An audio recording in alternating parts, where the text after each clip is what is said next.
Assalamualaikum warahmatullahi wabarakatuh. Sebelumnya perkenalkan, saya Yazid Jamaluddin Al-Azhar dengan NIM 202312211091. Di sini saya akan mempresentasikan tentang manajemen perubahan pada PT Pama Persada Nusantara. Untuk slide yang selanjutnya itu siapa itu Pama. Pama adalah kontraktor tambang. Jadi mereka yang menjalankan proses penambangan seperti menggali dan mengangkut batu bara. Mereka juga bagian dari grup Astra. Untuk slide yang ketiga, kenapa Pama harus berubah? Pama harus berubah itu karena ada 3 hal. Yang pertama itu dunia mulai meninggalkan batu bara, dan yang kedua itu persaingan makin ketat sehingga harus lebih efisien, dan yang ketiga itu faktor keselamatan kerja.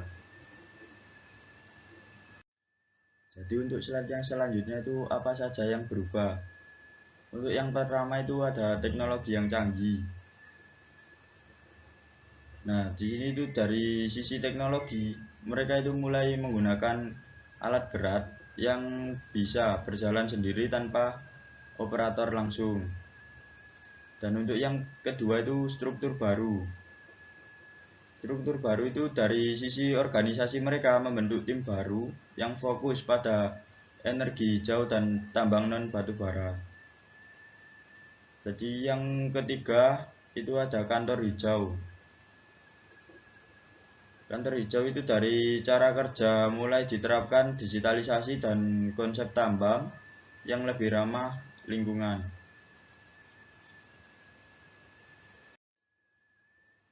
Untuk slide yang selanjutnya yaitu faktor penentu sukses.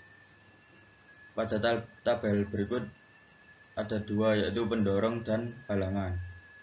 Untuk yang sisi pendorong itu komitmen terhadap lingkungan, terus target dari pimpinan pusat, terus kebutuhan data yang cepat. Dan untuk yang halangan itu harga alat canggih itu sangatlah mahal, dan pekerja itu belum biasa dengan teknologi IT, dan adanya sinyal internet yang susah di tengah hutan.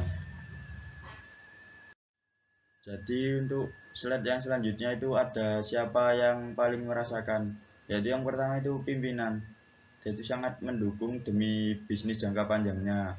Terus yang kedua itu pekerja, yang khawatir akan posisinya itu digantikan oleh robot atau otomatisasi. Terus yang ketiga itu warga lokal, cemas apakah mereka masih bisa bekerja di tambang itu atau enggak. Nah, untuk slide yang selanjutnya itu cara Pama merangkul karyawan, yaitu dengan sekolah lagi. Seperti apa itu, yaitu mengadu pelatihan agar supir lama bisa jadi operator sistem komputer. Yang kedua itu ngobrol jujur, diskusi rutin agar tidak ada gosip soal PHK. Dan yang ketiga itu dikasih bonus hadiah untuk tim yang paling cepat mahir pakai alat digital. Jadi untuk slide yang selanjutnya itu langkah nyata perubahan. Yang pertama itu ada sadar bahwa mendesak, yang kedua itu pilih tim hebat, yang ketiga buat mimpi jelas, yang keempat itu ceritakan terus, terus yang kelima itu beresin hambatan, yang keenam buktiin dulu, yang ketujuh sebarkan suksesnya, yang kedelapan itu jadikan budaya. Nah, maksud dari langkah nyata ini, mereka itu menerapkan teknologi secara bertahap, mulai dari uji coba sampai diterapkan secara luas. Bahkan kemampuan digital sekarang jadi penilaian kinerja. Intinya perubahan ini penting agar perusahaan bisa bertahan dan harus diimbangi dengan kesiapan sumber daya manusia. Nah, untuk slide yang terakhir, yaitu apa yang perlu dilakukan. dengan kerjasama pendidikan.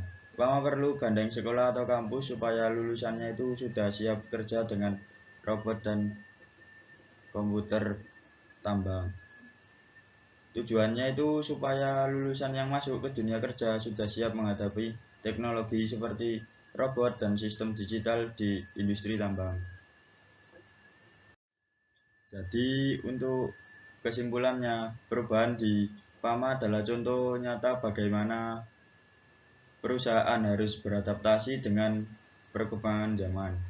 Tidak hanya fokus pada teknologi, tapi juga pada manusia yang menjalankannya.